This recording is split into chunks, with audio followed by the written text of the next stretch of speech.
Europe is extremely weak. I don't think they have the military power at their disposal to suppress an internal revolt or rebellion if it comes up. And I think that's in the offing, and people are worried about it. I don't know how many times I've had friends in Britain call me and tell me that the British Army is woefully undermanned to deal with what they think is an inevitable civil war. So I don't think any of this is going to translate into the kind of military power that we normally associate with NATO, which is military power designed to protect NATO from an external enemy. I think that's at an all-time low. So this doesn't present any real threat to Russia. In fact, whatever Europe sends over is more of an irritant than anything else, and it's going to be destroyed in any case because there are very few people to man anything. I mean, the manpower drain in Ukraine is beyond belief. They're trying to field battalions of old men and boys. So I don't think the Russians are particularly worried about it. You know, NATO is think of NATO as a terminal patient. In other words, the patient's close to death. It's lying on the slab. It's on life support. And the solution to NATO's problems is to give it a haircut and a shave. But the patient's dying. It needs a heart transplant. It needs organ transplants in many other areas. It can't be reduced in age. It's too old. It probably can't survive the operation. So the real question is, how long do we keep it on life support? That's the real question. Why would you say that? Why would you say that about NATO? I've been in it for years. I was there for at least half of my military career, and it was singularly unimpressive when I was in it. You're talking about an alliance that consists of a herd of cats. You've got, what, 32 members now? When I was there were 19. And then when I left, we were up to, I think, 23 or 24. Getting the so-called NATO allies to move in any given direction was practically an insurmountable obstacle. All of the Europeans, generally speaking, would listen to us because they saw the NATO alliance as an avenue of communication and potentially money that ran back to Washington. But in terms of the ability to fight, forget it. It had none, and it has even less now. And now it's very obvious that the way NATO forces are organized, trained, and equipped, there's no chance for success on the battlefield that the Russians have created. That battle space would eat them alive. I think as people know this. That's why the statement by this man Donahue about rapidly overrunning Kaliningrad is just incredibly stupid. First of all, we can't do that.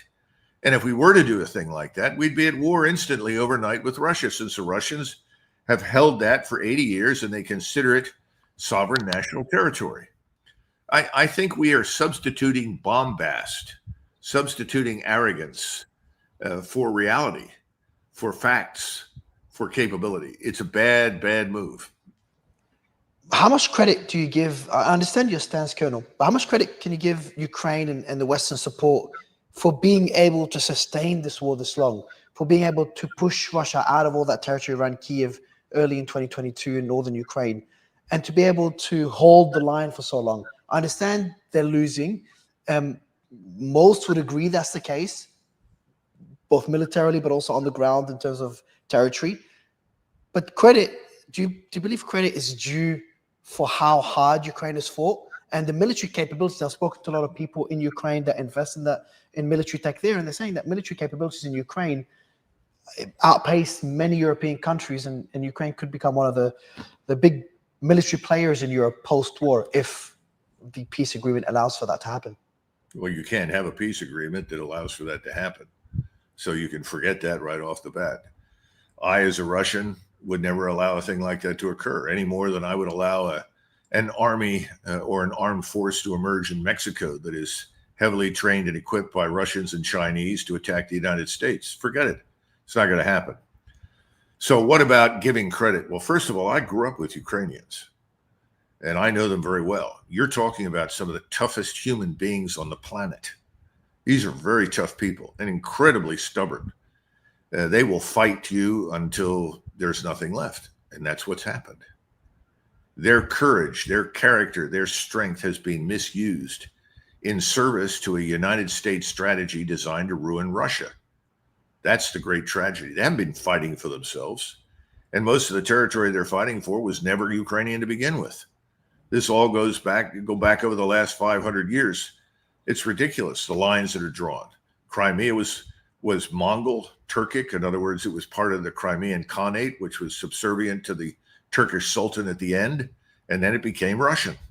And it remained Russian after that. It was never Ukrainian. People say, well, the map says, well, the map was drawn by Khrushchev and some of his cronies from the Communist Party of Ukraine in the middle of a drunken stupor. And he wanted to reward his buddies for doing what he wanted. It had nothing to do with reality on the ground. When you hold a conference and you're trying to sort these things out, the first thing you've got to do is familiarize with the facts. And the facts in Ukraine do not begin last week. They don't begin 10 years ago. They don't begin 50 years ago or 80 years ago. You have to understand the region. The Russians know this, and so do the Ukrainians. But the Ukrainians have fought tenaciously and courageously. That's not open for debate. The Russians will say that immediately without hesitation. No one is here to deride the strength and the courage of Ukrainian people. That's nonsense. But it was never a reasonable mission. They could never accomplish it. All you had to do was look at the two states side by side, look at the resources in each one, and understand that Ukraine has never been in its history an independent sovereign state. Now, people will go back to the Cossack Sich that existed back in the 1600s, and they'll point to that as a nascent Ukrainian state. Okay, fine. But there is no modern Ukrainian national state with institutions that have roots in centuries. The Russian institutions that are leading this country have survived for centuries. They have a long history, particularly in terms of military power and military culture. All of that was absent in Ukraine. Even the Ukrainian officers like Sersky and others at the top were all trained and educated in what were effectively Soviet Russian institutions. Now, under the circumstances, given what was available to them, they've done pretty well. I think everybody agrees with that. But you also have to understand something else. Putin took a long time to come to terms with certain realities. He believed in his heart of hearts that Ukrainians and Russians were Slavic Orthodox Christian brothers. He believed that. Took him a long time to figure out, no, that's not true. He has never wanted to kill large numbers of Ukrainians. In his view, there are too few Slavs as it is in Eastern Europe. We need more Slavs in his view, not less. So he didn't want to kill large numbers of Ukrainians. But over time, he had to come to terms with reality that he was dealing not just with Ukrainians, but with the United States and its allies. They were going to push these people into the jaws of death ad nauseum until Russia was exhausted or destroyed. And at that point, everything changed. And you get the current Russian military establishment. But even now, even though the bridges are there over the Dnieper River, the Russian military has been told to exercise restraint. He has never wanted a war with the United States or NATO. And he has always convinced himself that if he pushed too far, too fast, he would get that war. Now, that may or may not be true, but I think now he's begun to change his mind. Not that he's ready for a war with us, but that he absolutely has to end this dramatically on terms that are unambiguous. So there's no more discussion along the lines that you and I are having right now. No one shows up at the table and pretends the Ukrainians are winning anything anywhere, that it's over. So I think that's where he's headed. And that's why I said at the beginning, you've got to come to terms with facts that both sides can accept. And if we're not going to accept the facts on the ground, and we're not going to accept the facts that are historic regarding the history of this region and the people that live in it, then I don't see how you get an agreement of any kind. So what does Ukraine, Europe, NATO, the US need to do today for the war to end? Not a temporary ceasefire. President Trump needs to announce that we are ending our involvement in this war against Russia. But then wouldn't Russia's incentive to continue fighting and continue taking territory? I think the Russians are not interested in continuing to take territory. This is my bottom line. They've got all the territory they need right now. And I think that if we did that and we said, we're out, we're not going to support this any longer, we're getting completely out, and then demonstrated it by starting to remove the people who are there, I think the Russians would then say, fine, we're willing to talk to European leaders and we'll talk to Kiev and come to some sort of territorial arrangement on the ground. But the problem that you've got is European leadership in London, Paris, Berlin have said no. The only way this war can end is if Russia gets on its knees, begs for forgiveness, and runs away. Well, that's not going to happen. It's back to what are the facts on the ground? What are the facts historically? And believe me, the British don't care about historical facts in the region. They're as committed to ruining and harming Russia as the fools in Washington. So they don't give a damn about Ukraine. The Germans, they're just doing what the rest of their globalist buddies want them to do.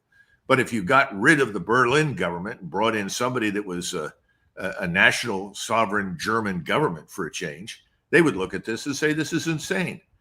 And they would be interested in ending it and sit down with the Russians, as all of these people in Europe need to do. You need a conference, and we can support this, but we can't lead it. You need a conference with everybody who borders Ukraine. So who borders Ukraine right now?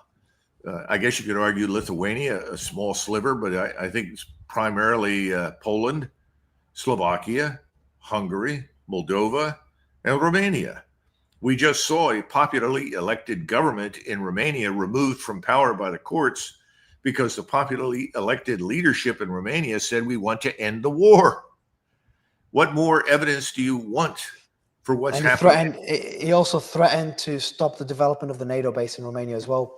Yes. It's a pretty crazy story there. Well, it's not crazy. They don't need it. It never needed to be there to begin with. You know what the rationale for that base was initially? It was to protect Romania and the other countries in Eastern Europe from Iran. And so Iran... Oh, yes, I remember the rationale. Yes, of course. Yeah, it was going to launch ballistic missiles. It's absurd. It made no sense at all.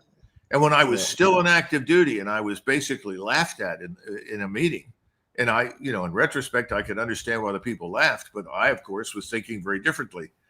I said, well, if the Russians are really worried about this base, which we say is entirely about air and missile defense, why not invite a delegation of Russian officers to come there and see what we're doing, and they'll understand this is just about air and missile defense. Of course, I was a fool. It wasn't, was it? That's the problem. Colonel, last question is, so how would this war end from a territorial perspective? Actually, from just a political perspective as well. So you'd say Donbass under Russian control. I think 80% of it is under Russian control today, 70, 80%. Crimea, I think it's unquestionable now this will remain under Russian control. There's two more regions left, which are Kherson and Zaporizhia. Both are majority under Russian control. Do you think that the current line, the battle lines, will just be drawn and this will be the new Russian territory over time, will be annexed from Ukraine? Is that how the war will end territorially? And from a political perspective, what happens to Ukraine? Do you think Ukraine, is there any chance for the security of Ukraine, they'll be able to join NATO? And could we see a European peacekeeping force in Ukraine as an alternative if Ukraine cannot join NATO? First of all, I don't see any evidence for the peace